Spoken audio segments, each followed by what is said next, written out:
Now, moving to the craziest story of the day, which you might click away right now whenever you see that I'm talking about Myles Garrett, but trust me, I did find the actual reporting on this, and it does sound somewhat legit, but either way, ESPN Cleveland spent the entire day today, Thursday, discussing a report floating around that the Eagles are willing to give up 3 first-round draft picks to trade for Myles Garrett before the trade deadline. Rumor going around, and I have not heard it out of the Eagles, but I've heard it from a couple of other high-ranking people in other teams that are clearly on the phones, that, Howie Roseman and the Eagles are super hot after Myles Garrett, and how he'd give up like 3 first-round picks for him. If you're wondering where the report comes from, well, it was Yahoo Sports reporter Charles Robinson. It's their lead NFL reporter. So this is not some blog site, some SB Nation site, some crazy rumor made up on Reddit. It's a legit reporter saying that Howie Roseman really, really wants Myles Garrett. The problem is, they say at the end there, the Browns are not that interested.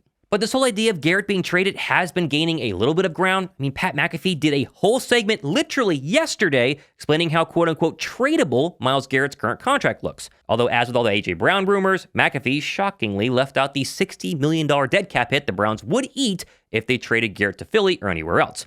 Although technically, we do forget that Denver ate $80 million in dead cap money for Russell Wilson, so 60 is not some unheard of number. But then you're probably saying, Thomas, didn't Myles Garrett just this past offseason, he was linked to Philadelphia, we covered it, and then he signed back with the Browns and said that he wanted to stay in Cleveland. He wanted to win, but he wanted to stay in Cleveland, so why is he all of a sudden wanting a trade if the rumors are true? And well, one idea comes from Cleveland reporter Bruce Drennan, who said this morning that Garrett resigned because the front office told him they were about to trade for Dak Prescott in the offseason.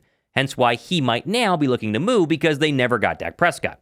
But again, much like the A.J. Brown trade, the dead cap, it just feels like too much here. And as Adam Schefter noted yesterday, for those wondering if the Browns will consider trading Myles Garrett by Tuesday's deadline, the answer is, in the words of one source, no chance. People have a better chance of winning the lottery. Still, you can juxtapose the Jeremy Fowler report from yesterday, where he also added, quote, the idea of the Browns trading Garrett isn't inconceivable, especially if that's what he wants. He didn't come out and say it in his news conference Sunday, but he also made it very clear he's not happy with the way things are going. Be the biggest move of the deadline or the next offseason trade market by quite a bit. But if a team is desperate for an impact pass rusher, it might also be a call worth making.